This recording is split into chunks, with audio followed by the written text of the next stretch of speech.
Bienvenue sur Chronique, les séries de podcasts inédits de Mapato. Dans nos podcasts, nous donnons la parole à des patients, des aidants et des soignants. Alimentation, sexualité, travail, gestion du quotidien, prise en charge. Nos invités nous partageront leurs expériences, leurs conseils et leurs visions. L'objectif est simple, informer et déstigmatiser la vie avec une pathologie dans un esprit positif et collaboratif. Je suis Lorraine, je suis patiente chronique et je serai votre hôte sur Chronique. Je vous emmène à la découverte de ces témoignages qui, je l'espère, pourront vous éclairer et vous accompagner au quotidien.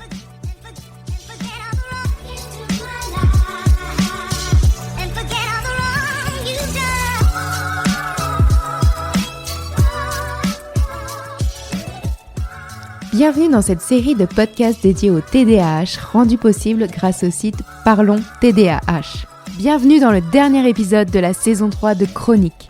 Je suis ravie de vous retrouver pour cet épisode final, le numéro 7, où nous allons plonger dans une histoire à la fois inspirante et révélatrice sur le TDAH. Aujourd'hui, nous avons le privilège d'accueillir Swazeg, une jeune femme de 31 ans qui exerce comme orthophoniste. Son parcours est emblématique des défis auxquels sont confrontées de nombreuses femmes atteintes de TDAH, souvent diagnostiquées tardivement et après un cheminement complexe. Swazeg a commencé à se poser des questions l'année dernière, lorsqu'une de ses patientes présentant des signes d'hyperactivité et d'impulsivité verbale est venue la consulter. Cette rencontre a été le déclencheur d'une série de recherches personnelles qui l'ont conduite à découvrir le TDAH au féminin. En reconnaissant des symptômes similaires chez elle, Swazeg a décidé d'entreprendre une démarche de diagnostic. Cependant, cette démarche n'a pas été sans embûches. Après une expérience décevante avec un professionnel de santé, elle a dû faire face à des délais de prise en charge importants dans les structures spécialisées. Heureusement, lors d'une formation pour orthophoniste, elle a été conseillée de contacter une neurologue qui prend en charge des patients adultes.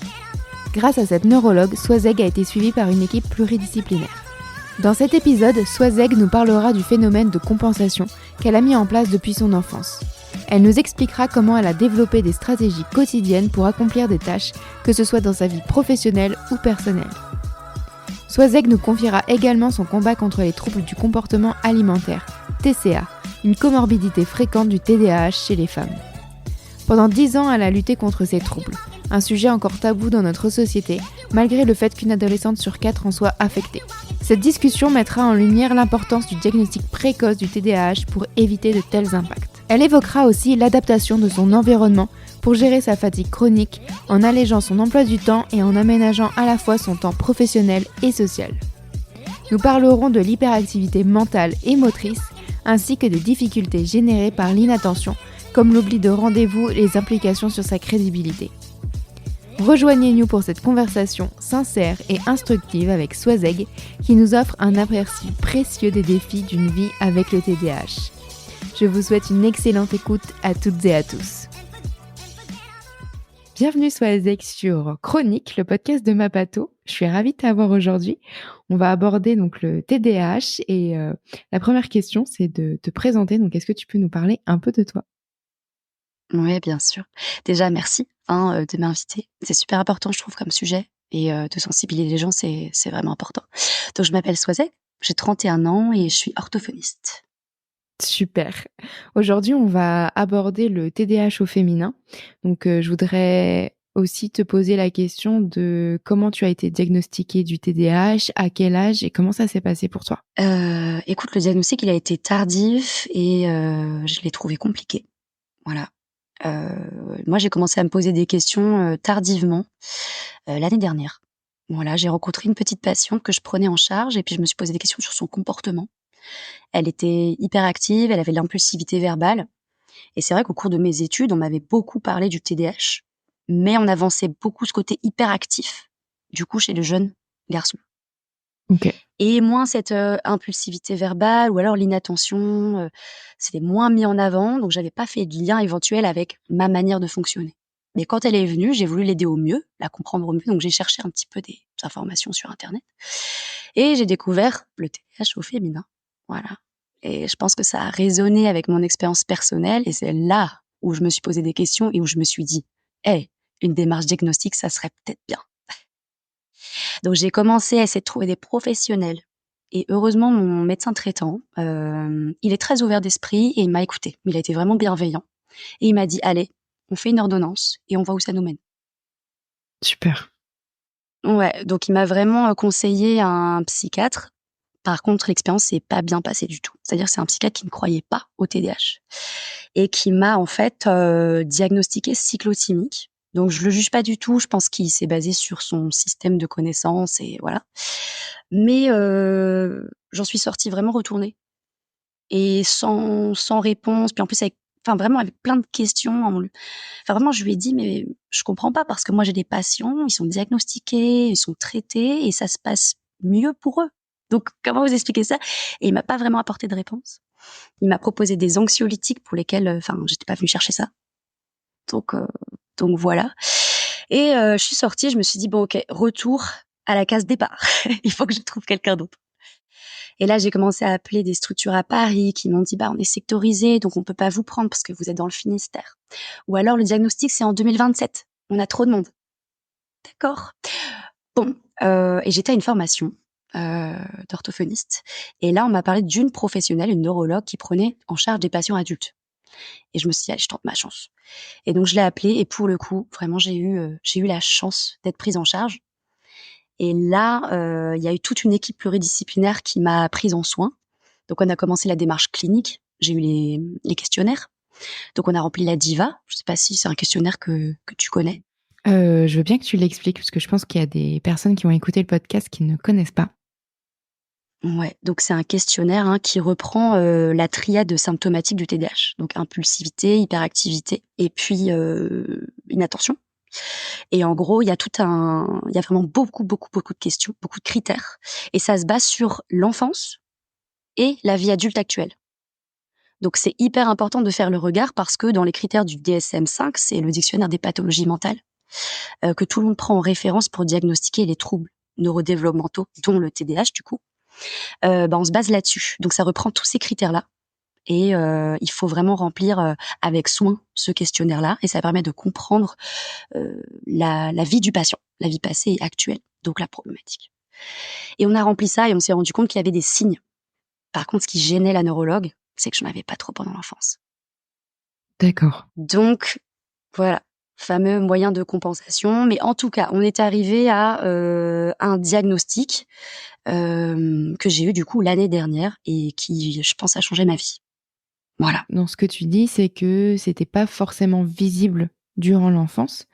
Est-ce que Non. justement, ton parcours, scolaire, collège, lycée, il s'est plutôt bien passé ou est-ce que tu te rends compte que justement il y avait de la compensation? Je pense qu'il y avait des phénomènes de compensation, mais globalement, je dirais que de la primaire jusqu'au lycée, tout s'est bien passé. Vraiment, j'étais une bonne élève et je pense que l'école m'intéressait donc il y avait je pense qu'il y avait cet hyper focus, hein, parce que le TDAH c'est pas vraiment du déficit d'attention. Je pense que l'appellation du trouble va évoluer parce que c'est pas un déficit, c'est juste un défaut de modulation. C'est-à-dire que si quelque chose nous intéresse, on va vraiment réussir à mobiliser cette attention-là de manière intense. Et je pense qu'à l'école, j'étais curieuse, intéressée, donc ça se passait bien. J'avais les résultats qui allaient avec, donc c'était un cercle vertueux. Donc voilà, après au lycée, je pense que quand même, au niveau, des fonctions exécutives, ça a commencé un peu à saturer. C'est-à-dire que, j'avais du mal à m'organiser, à planifier mes révisions, surtout pour le bac. J'ai tout révisé au dernier moment, ça générait un stress énorme et bon, bah, je l'ai eu quand même, mais par contre c'était assez compliqué à gérer à ce moment-là. Parce que je pense qu'il y a peut-être des personnes qui ne connaissent pas cet effet de compensation, surcompensation. Est-ce que tu peux nous en parler justement? Oui, bien sûr. En fait, un individu, il peut avoir des troubles, mais ils peuvent ne pas s'exprimer. C'est-à-dire que, la personne, elle va s'en sortir avec les moyens qu'elle possède. Donc elle peut avoir des facteurs protecteurs comme, je sais pas, une bonne mémoire, une bonne adaptation à l'environnement. Sauf que voilà, il va se passer quelque chose dans cet environnement-là, il va lui demander plus de ressources, plus d'énergie. Par exemple, je sais pas, une personne peut, avoir un enfant et là, ça chamboule tous les mécanismes qu'elle avait mis en place pour fonctionner au quotidien de manière, optimale. Et donc là, il va y avoir vraiment ça va vraiment la perturber et là, tous les moyens de compensation, paf, c'est comme le château de cartes, il est détruit et voilà, il faut apprendre des nouvelles stratégies pour pouvoir s'organiser et fonctionner. J'aimerais aborder aussi un sujet.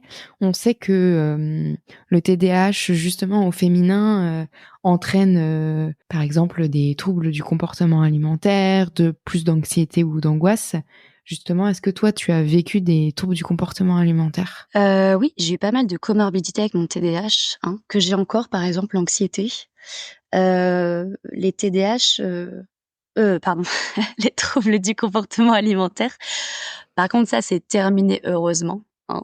Mais oui, oui, j'en ai vécu pendant 10 ans et ça s'inscrit vraiment dans ces comorbidités qui sont vraiment très présentes et je pense que les troubles du comportement alimentaire, chez les femmes TDAH, c'est une des associations les plus fréquentes. Du coup, moi, je les ai vécues, pendant 10 ans et je pensais d'ailleurs que mes difficultés attentionnelles, et cetera, enfin la triade symptomatique, c'était dû à ces troubles, alimentaires. Donc voilà, enfin, je pense que c'est important d'en parler, c'est un peu un tabou un peu un tabou dans notre société et c'est un enjeu de santé publique parce qu'il y a vraiment, je crois, il y a une adolescente sur 4, enfin il y a des garçons aussi, hein, mais qui vit ça en France actuellement et on n'en parle pas vraiment. Donc c'est important d'en parler et surtout parce que ça a un impact, très important dans la vie, dans tous les domaines de la vie, je pense, hein, Tout à relationnel, fait. professionnel, les apprentissages. Ouais. Et comment toi, ça a été, comment ça a commencé et comment ça a influencé surtout ta vie? Ça a commencé, quand j'étais fin collège, en troisième.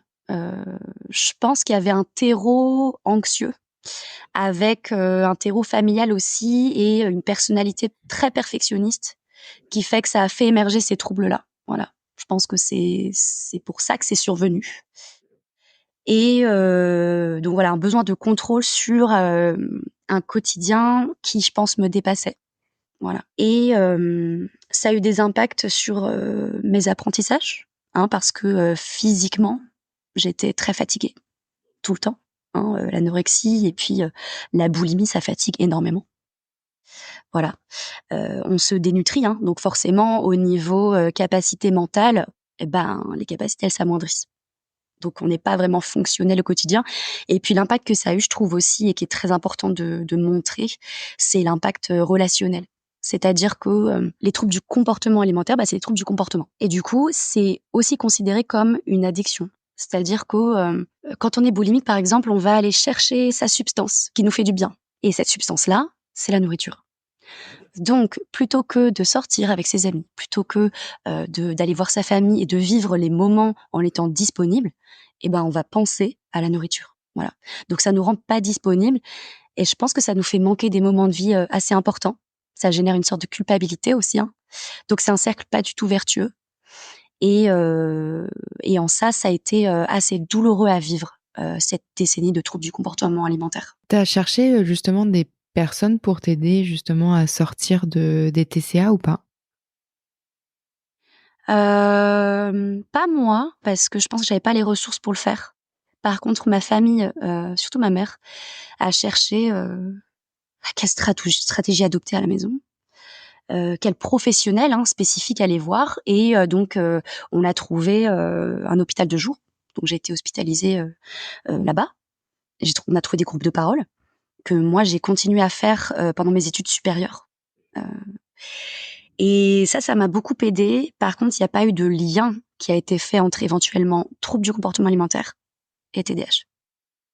Donc, j'avais un soutien au jour le jour, mais pas de stratégie, pas de compréhension véritable sur le pourquoi du comment.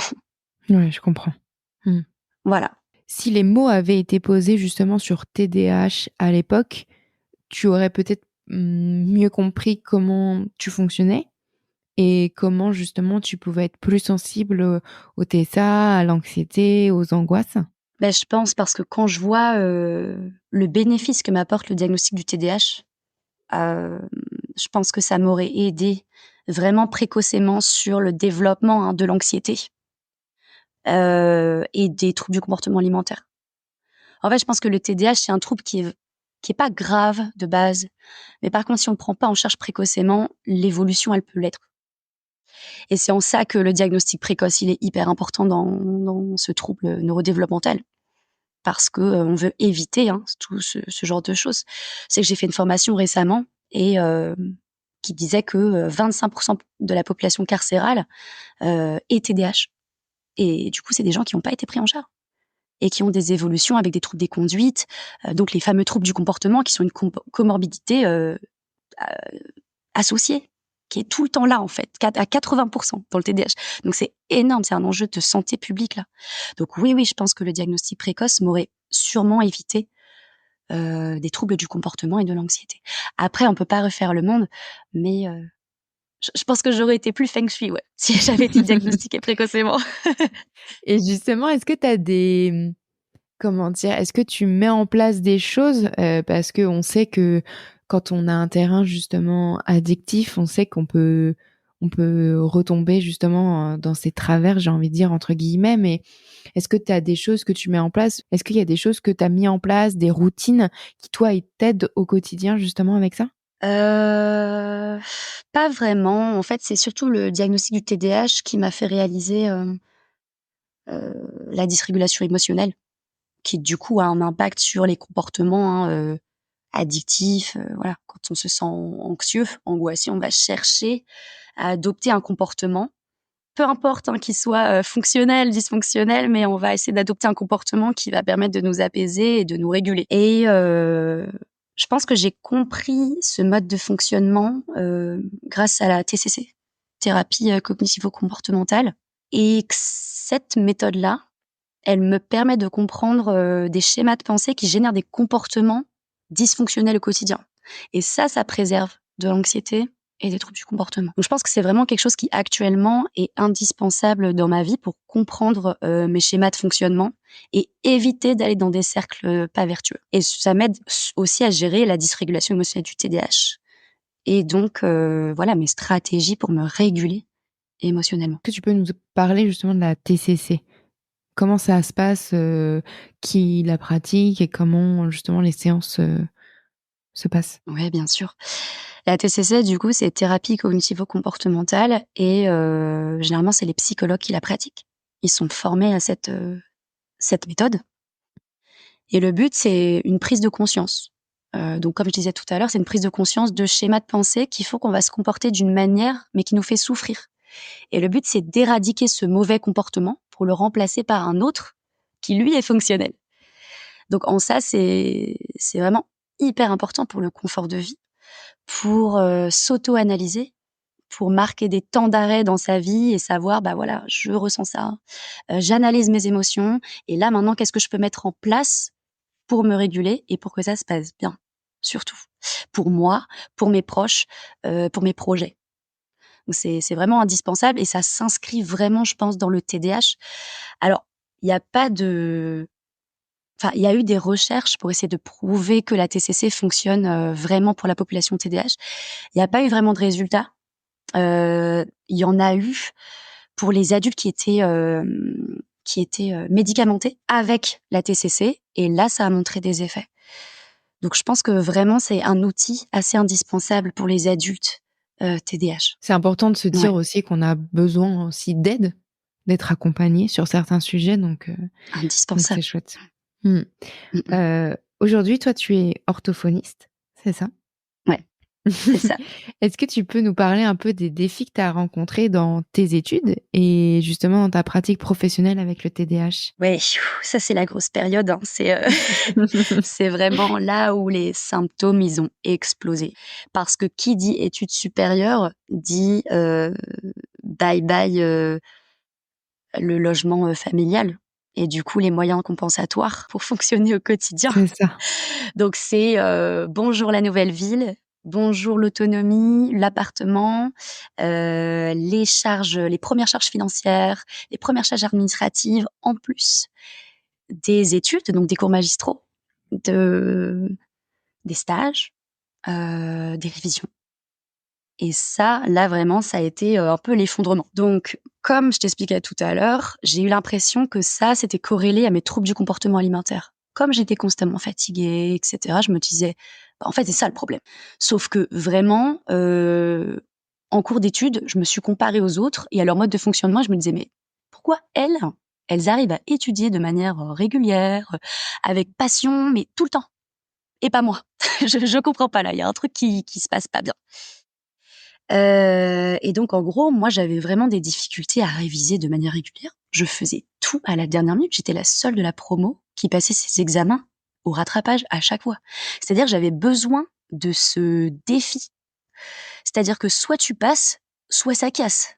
C'est vraiment, je révisais la veille des examens, enfin des rattrapages, parce que j'apprenais, je sais pas, 160 pages jusqu'à 4 heures du matin, puis je me réveillais à 6 heures du matin.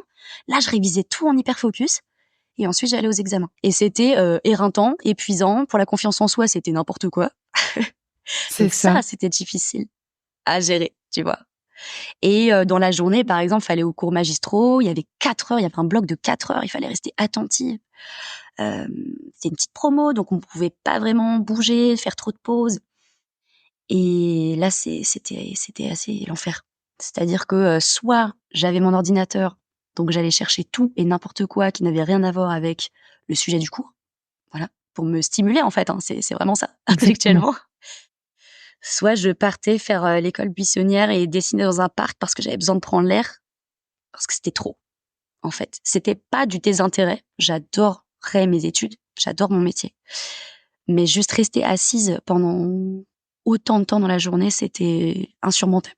Ouais, ça, c'était vraiment dur. Et au niveau aussi fonction exécutive, c'est-à-dire, moi, je sais maintenant que j'ai une mémoire de travail qui est assez faible. Et généralement, dans le TDAH, on assiste à ça, hein. Il y a une mémoire de travail qui est faible. J'avais besoin de mes amis pour prendre des notes. Ça, c'était fatigant. C'est-à-dire que écouter le prof et en même temps écrire sur l'ordinateur, se souvenir du début de la phrase, de la fin, écouter en même temps, c'était très, très difficile. Et en fait, je passais mon temps à regarder ma pote et à lui dire elle a dit quoi déjà? Elle a dit quoi? Est-ce que tu peux me dire? Donc, c'était très agaçant pour elle et en même temps, elle comprenait mes difficultés à ce moment-là. Donc, on a fait un pacte où elle m'a dit bon, écoute, moi, je te donne mes cours comme ça à la fin. Comme ça, toi, t'es tranquille. Et puis, voilà, ça me fatiguait beaucoup moins. Donc, mine de rien, je trouvais un petit peu de stratégie déjà à l'époque, mais ça a été très difficile, hein. Parce qu'en plus, tu n'avais pas de réponse à pourquoi moi je suis comme ça et les autres le sont pas. Et il n'y avait pas Ah ouais, d'accompagnement. Donc forcément, toi, tu devais trouver justement ces compensations pour être au niveau, entre guillemets. c'est exactement ça. Et ce qui est curieux, c'est que nous, on voyait les troubles du neurodéveloppement, puisque la dyslexie Mm. en fait partie. Donc, on a étudié le TDAH. Et malgré ces cours-là sur ce sujet hyper important, eh ben, je me suis pas reconnue. Et ce qu'il faut savoir, c'est que dans ma promotion, j'ai découvert récemment que d'autres filles étaient hyperactives. Enfin, j'aime pas ce mot-là, pardon, mais étaient TDAH. Ouais. Et on ne s'est pas reconnus. Et c'est vraiment après, une fois lancé dans le monde professionnel avec encore plus de choses à gérer, qu'on s'est rendu compte que tous les moyens compensatoires qu'on avait mis en place, waouh, ils étaient pas plus du tout efficaces. Et on C'est s'est ça. posé la question, donc, de qu'est-ce qui ne va pas? C'est peut-être un TDAH. C'est Voilà. ça. En fait, c'est un peu comme un château de cartes, quoi. On met des moyens de compensation et puis à un moment, quand c'est beaucoup trop, le château de cartes Oh, s'effondre. Il faut ah ouais. retrouver des moyens de comment je vais pouvoir compenser cette situation. Oui, c'est ça, c'était un peu, je pense, les études supérieures, c'était un peu la grosse rafale et il y avait plus de cartes, quoi. C'est Tu vois? ça. Et toi, justement, aujourd'hui, si je me trompe pas, tu as ton cabinet. Oui, je me suis installée, oh là là, grosse affaire ça aussi. Qui dit cabinet d'orthophonie. Tu ouvres ton cabinet, tu es solo. Du coup, il y a Oui, tout en plus. l'administratif à gérer, plus les patients, plus, Mmh mh. bah, C'est ça. tout ce qui va autour, en fait, un peu l'intendance, du cabinet, j'ai envie de te dire. Comment tu as réussi justement à accéder à tout ça, peut-être en mettant des moyens compensatoires aussi à ce moment-là? Non, il y en avait plus trop à ce moment-là. Je pense que le château de cartes, il y en avait plus là, tu vois? Et le diagnostic m'a beaucoup aidée, en fait.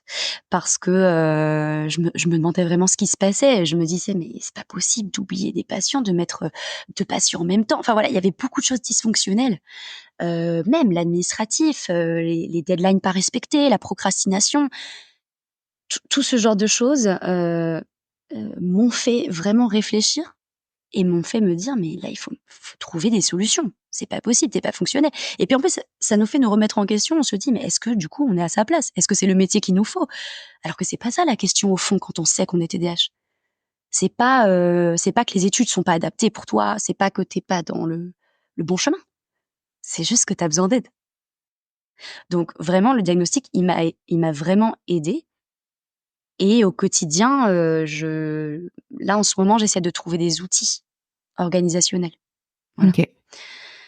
Donc, il y a des logiciels qui existent. J'essaye un peu de voir un peu l'offre. J'ai toujours un agenda papier, parce que ça aussi, ça me donne un sentiment de contrôle qui est rassurant, quelque part. Voilà, il y a des choses, c'est un peu la balance bénéfice-risque, et j'essaie de C'est ça. trouver encore actuellement des outils. Donc, mais voilà, il y a pas mal de choses, je pense, qu'on peut mettre au quotidien pour essayer de gérer les symptômes. Moi, je sais que c'est l'hygiène de vie qui m'aide. En lisant beaucoup, en entendant des témoignages, je pense que le sommeil et l'alimentation, c'est la base de la base. Si on est fatigué, il y a une explosion des symptômes d'inattention, de dysrégulation émotionnelle.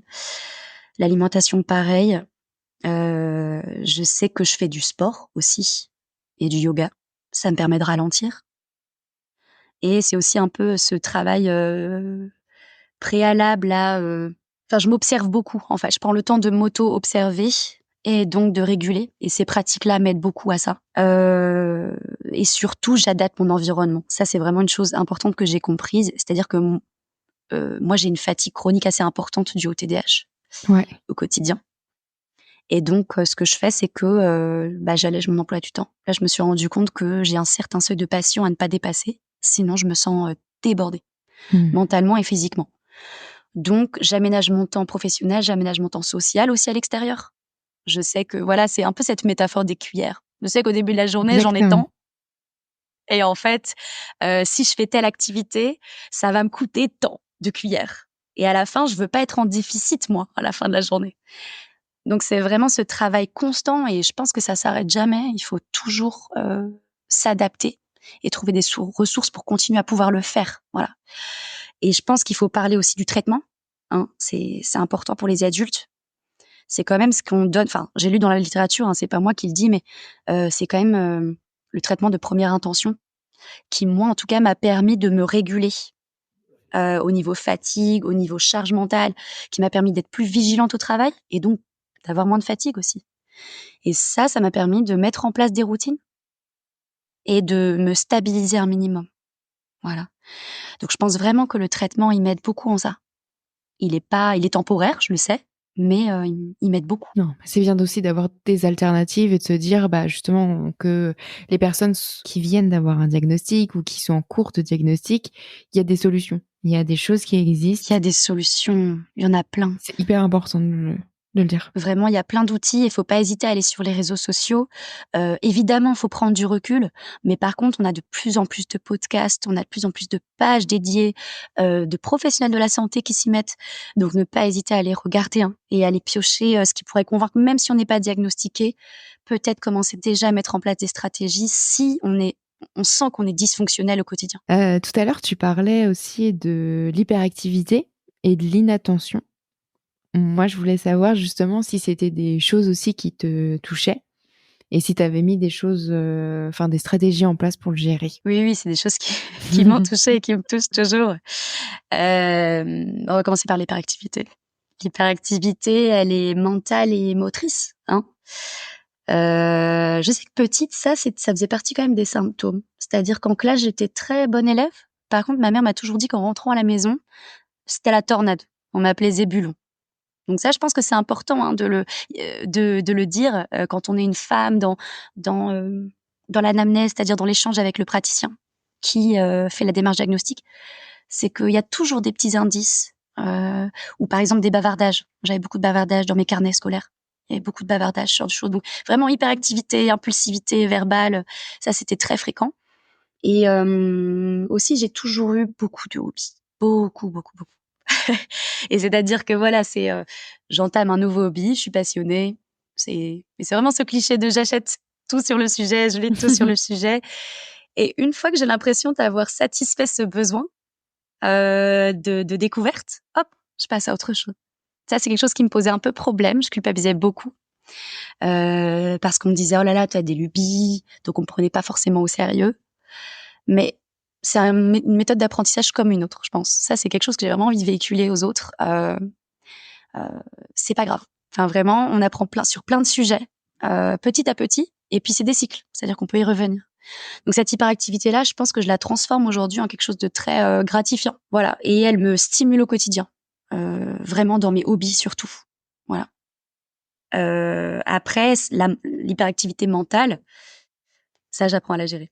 Je sais que le traitement aide à ça, hein. Et concernant l'inattention, ça c'est vraiment le symptôme majeur qui reste quand on est adulte, je pense, et sur lequel on doit beaucoup travailler. Voilà. Donc ça, par contre, ça génère des difficultés hein, au niveau professionnel. C'est des oublis de rendez-vous, des quiproquos du coup. Donc la crédibilité vis-à-vis aussi des familles, des patients qu'il faut gérer.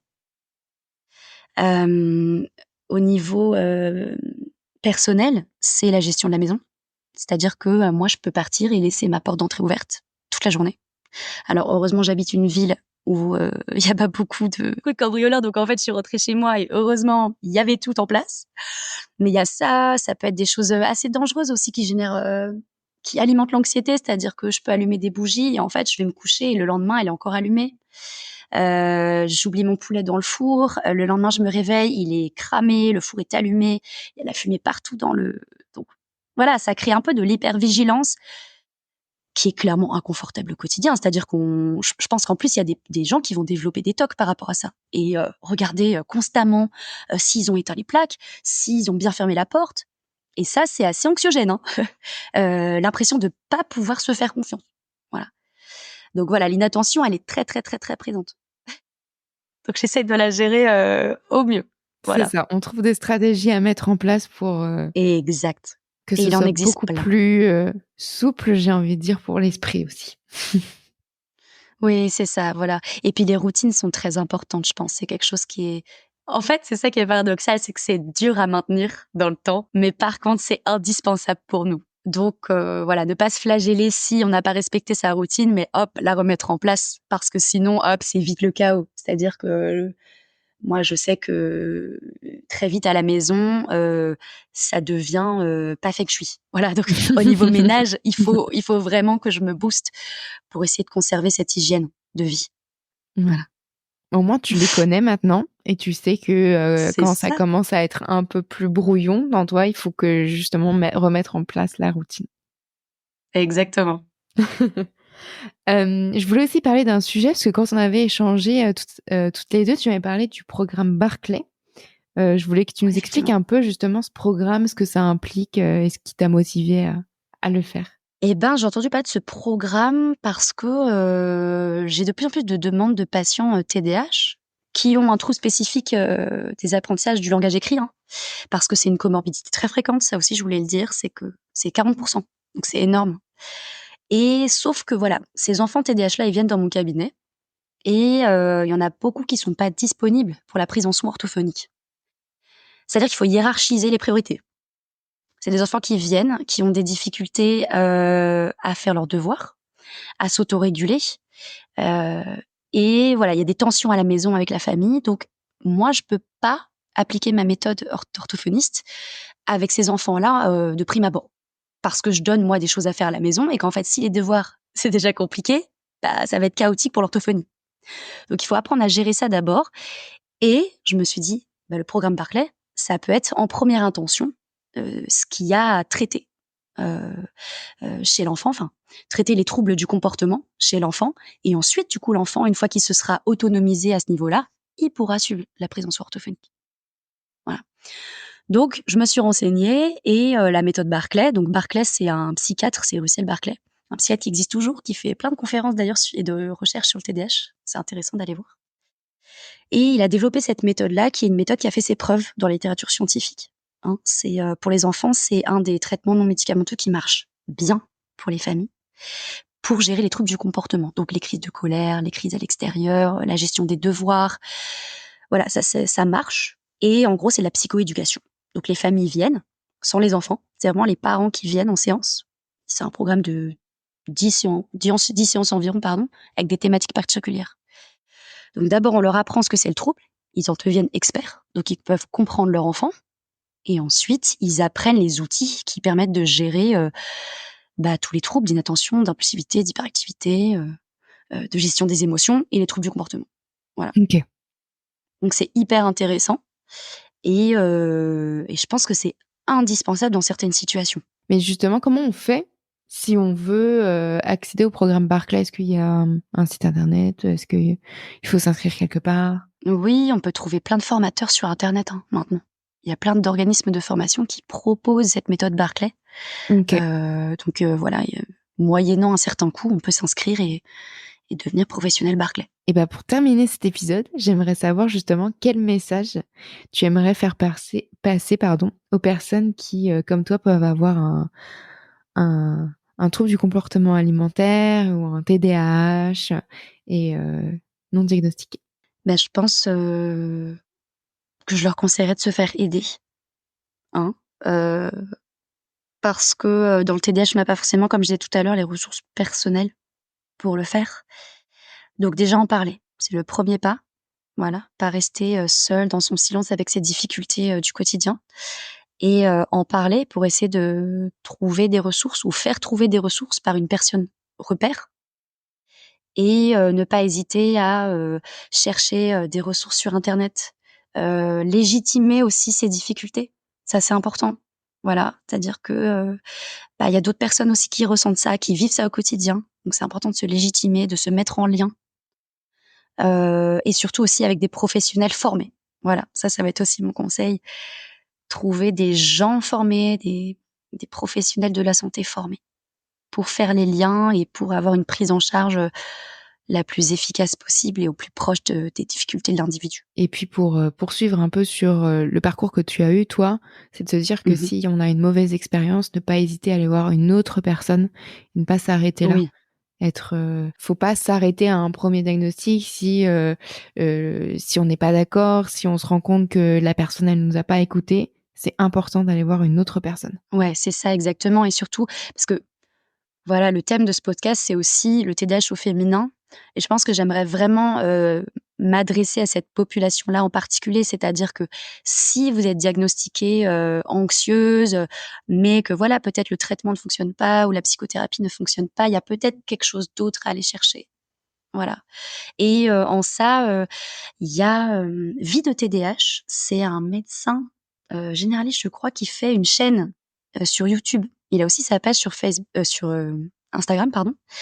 Et il a fait récemment une sorte de conférence, vidéo YouTube conférence, où il explique des cas cliniques. Et il y a un cas clinique d'une jeune femme qui est anxieuse et qui a des troubles du comportement alimentaire. Et en fait, il se rend compte que peut-être potentiellement c'est un TDAH. Ils en parlent, ils essaient le traitement et en fait, son quotidien change. Donc voilà, ne pas hésiter à aller investiguer plus loin peut-être, à avoir d'autres avis et ouais, pour les femmes vraiment, il y a peut-être autre chose. C'est ça. C'est important de le dire.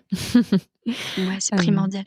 Eh bien, merci beaucoup, Swazek, d'avoir partagé ton parcours, d'avoir partagé aussi justement ton histoire avec le TDAH et puis merci à toi. Eh ben, de rien, merci à toi. C'est important de faire ce travail de sensibilisation. Merci beaucoup à vous d'avoir écouté cet épisode.